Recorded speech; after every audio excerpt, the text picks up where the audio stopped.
Welcome sa Dries TV. Kung interesado ka sa ganitong news, huwag kalimutang isubscribe ang ating YouTube channel. Maraming salamat! Welcome back again sa ating YouTube channel mga kakimpaw, and sa update natin ito, ang pag-uusapan natin ay tungkol sa mga importanteng kaganapan kina Kim and syempre kay Paula Avellino.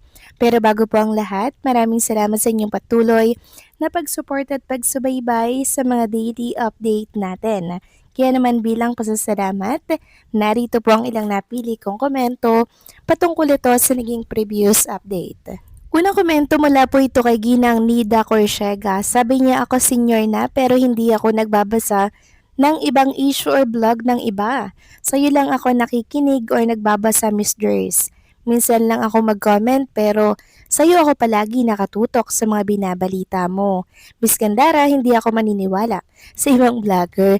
So, Dries TV po, Ginang Nida Corsiega. Pero syempre, pwede rin kayong manood and support Gandara mga kakimpaw. Legit din naman po yung mga binabalita niya katulad po ng mga update ko. Pero maraming salamat po sa inyong pagtitiwala ha sa mga binabalita ko po, sa mga update ko tungkol kay Kim and syempre kay Paula Avellino. Kung inaakala po ninyong fake news ang isang issue, wala namang pinakitang basehan, 'di ba? Kung saan galing yung balitang 'yon, mga kakimpaw, doon po kayo maniwala, 'di ba? And also, pag hindi mismo galing kay Kim and Paolo, hearsays lang, bakit kayo maniniwala, 'di ba mga kakimpaw? Ganun lang 'yon. Kasi yung iba pag nakabasa po ng negative issue, maniniwala na 'yan sila mga kakimpaw, biglang magagalit kay Paula Avellino, na para bang ang babaw po ng pagkakakilala nila kay Paolo mga kakimpaw.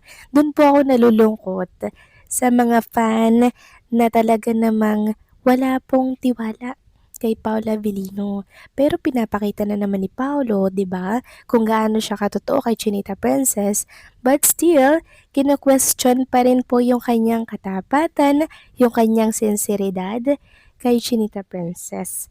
'Di ba? Basta si Kim Chiu na po ang nakakaalam mga kakimpaw kung ano ang meron sa kanilang dalawa at kung dapat ba siyang magtiwala kay Paulo. Kung alam niyang red flag si Paulo, bakit pa siya, 'di ba? Bakit pa siya magtitiis? So alam po 'yan ni Chinita Princess mga kakimpaw. Hindi na po natin 'yan kailangan pang i-memorize sa kanya. So maraming salamat sa komento Ginang Nida Corsiega. God bless po and mabuhay kayo. Next comment naman mula po kay Lotan Home Hunter. Sabi niya dito, Miss Grace, good PM. Ang pagbigay ni Paulo ng 100% na score, sagad na yan.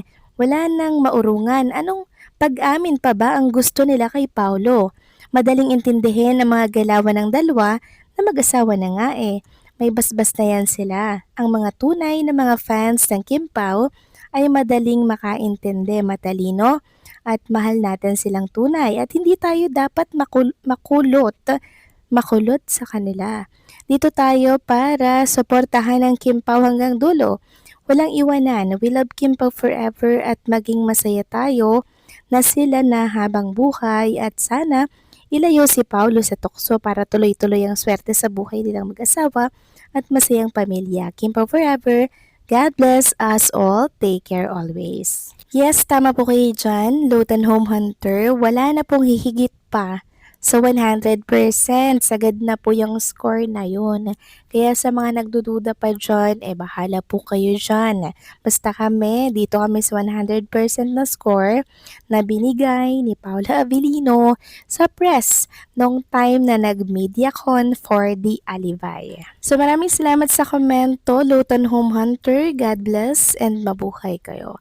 So eto na nga, pag-usapan na natin ang mga balita po na nakalap natin ngayong araw po ng Miyerkules at unahin nating pag-usapan ng tungkol nga dito sa present si Chinita Princess kanina sa It's Showtime.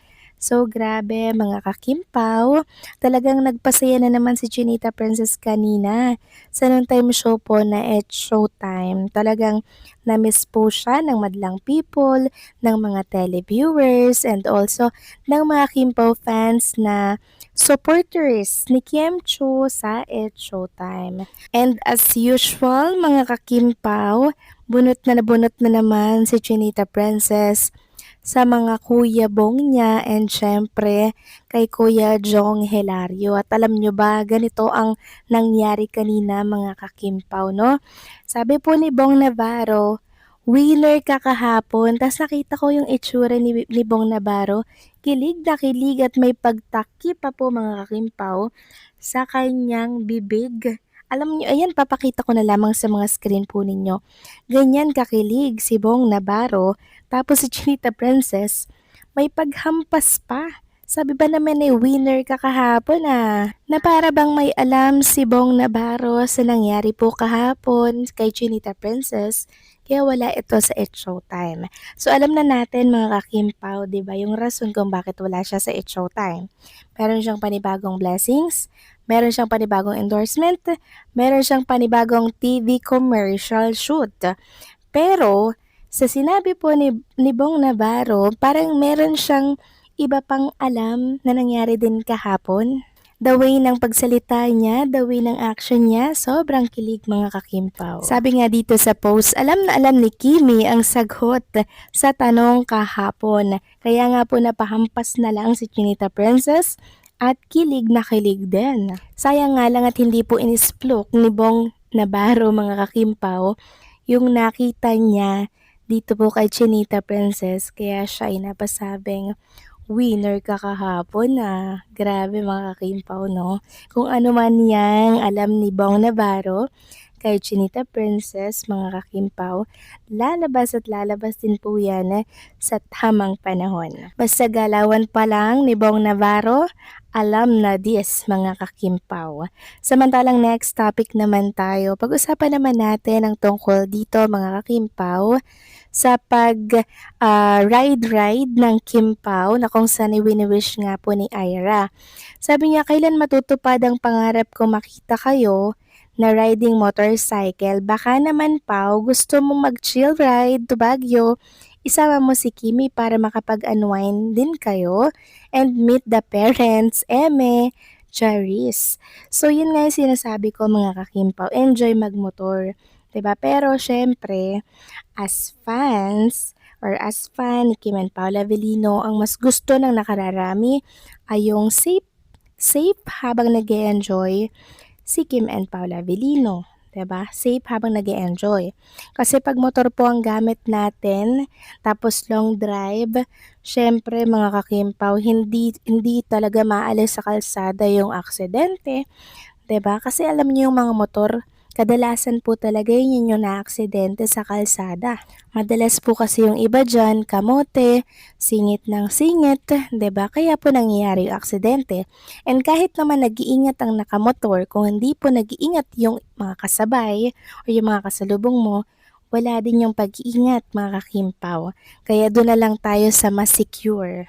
So mag-car na lang habang ini-enjoy ang long drive ni Kim and Paulo. So gusto nyo ba yan mga kakimpaw? So hopefully mangyari to in God's perfect time. So paano mga kakimpaw? Hanggang dito na lamang po ang update natin.